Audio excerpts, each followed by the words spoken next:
How you doing? Going on? What's up? You What's chilling? going So, what's your Yeah, name? What I they go by call you, the Locklady, Lock Lady? but my name's Sade. Sade, To meet nice you too. to meet you, What's Sade. your name? Kimmy. Okay, yeah, I Oh, peeped it. yeah, Kimmy.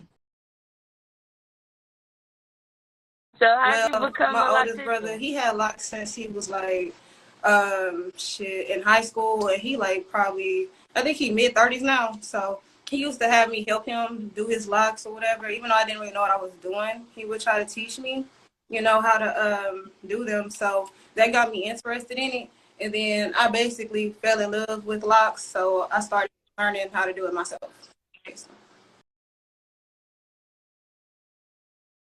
So, how long you had Shit, your I locks? started my journey 3 years ago. My first live journey, I went through three. My first live journey, I started off with some regular locks, but I ain't like how they was, so I split them, tried to make them sister locks. Didn't like that, so I crocheted them, reforming. Didn't like that. That was a year in, right? So I combed them out, restarted, and then I went.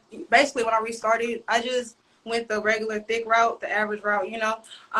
But basically I kept that for a year and I got tired of that. I was like, okay, I'm ready for Wix. So that's when I went ahead and did the Wix in December. So last year. So yeah, 3 years. The crazy story you had with one of your Ooh. clients.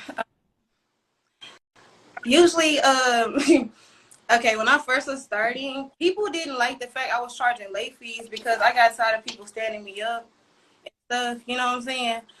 So I started charging a $25 late fee, which ain't nothing.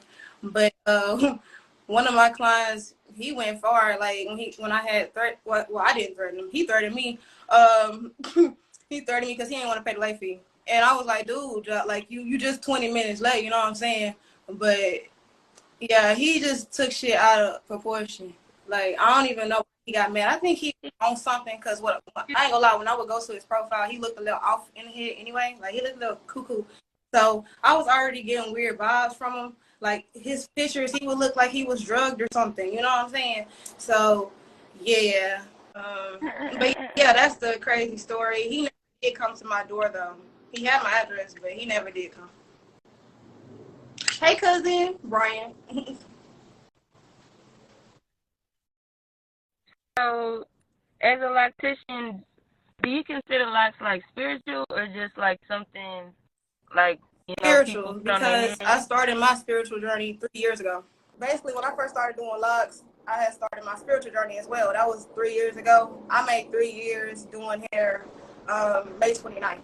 So I started doing, when I started doing locks, whatever, I wanted to take it seriously. I was also starting on my spiritual journey. I was going through a lot. I happened to meet my reader. She's still my reader to this day. But yeah, like I definitely consider it spiritual as well because I notice when people come in, their energy is down because their confidence is down, they're tired of looking rough. But I notice it's my job to help them feel better by doing their hair and, boosting their confidence and, like just making them feel better. They always say they love the vibe in my house type stuff. So yeah, I definitely consider it spiritual. All right. So, what kind of impact do you think the locks has, like, in the community? Shoot, I think it has a good impact. We know that locks are good. It's free. It's a protective style, but it's still free. Like, you can do a lot more with them. I notice our hair grows faster when we have locks. You know what I'm saying? Well, in my opinion, that's what I think from doing locks. Every time my clients come back, they have new growth, like a decent amount. You know what I'm saying? And I just feel like our hair, speaking from my experience, my hair never grew as fast as it did until I started locking it up. So I feel like it's definitely good. It has a really good impact. It gives you way more confidence. You know what I'm saying? My hair used to act like it didn't want to grow till I locked my stuff up. I was doing wigs and all that, you know, the braids and stuff. I mean, don't get me wrong, you can still do braids over your locks, but I got wigs now, so you know what I'm saying. I can't, but yeah, I used to do that to help me get through the little short phase, you know, the ugly phase that we like to call it, the starter phase. But yeah, like I noticed every time people come, speaking on my clients that get starters, they end up when they come back again for their first retwist or whatever, they always say they love their locks. Like they just love the new feel, like how they don't have to do too much, you know, to maintain it as well. Yeah. Yeah. It's good. It's very good. It's positive. It's very positive. I encourage everybody to do it. Go the natural route. Do locks. Like, why not? So as a loctician, what kind of oils would you recommend Well, to people who have? Jamaican castor oil is my favorite because it grows the fastest. You know what I'm saying? Grows your hair the fastest. Um, Tea tree is also a very important one because it helps with the itching. You know, with the locks comes a lot of itching from the new growth and dry scalp and all that. You want to keep your locks, you know, moisturized and everything. So, yeah, those are my top two.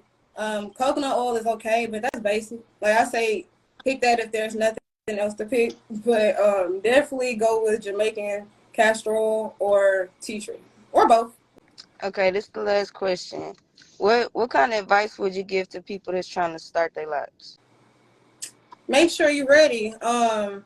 And honestly, make sure you start at while your hair is at a decent length to your liking. You know, like when I started, I noticed my ugly phase wasn't that ugly because my hair was already to my neck. So, you know, my locks came out cuter in my opinion. My coils and stuff because I did the coils when I started. But yeah, I noticed my clients sometimes they be confused. They'll come and their hair will be short, like probably to their ear, and they would think that you know their locks are gonna be like basically down like my length, basically like when they're done with the starters. You know what I'm saying? Because you know you're stretching them as you twist them, but you know it's just the fact that you have to be realistic with it. You know what I'm saying? Like you can't come with short hair like to your ear and think that your locks are gonna look like at least down here. You know what I'm saying? That's just not gonna happen. It's gonna probably be like right here or something, you know. But and then especially the shrinkage too. That's another thing I definitely need to bring up that they don't like the shrinkage because they never see that coming. So I definitely want to warn everybody that shrinkage definitely happens when you get locks because that's a part of the hair tangling and locking up the process. So be prepared. Like even though like okay, basically be prepared for your day one result to not look like that. Okay, by the time you come back 4 weeks in for your or 3 weeks in for your retwist, you know what I'm saying? It's gonna be shrinkage, a lot of shrinkage. But I don't know, like you just have to trust the process, honestly. Like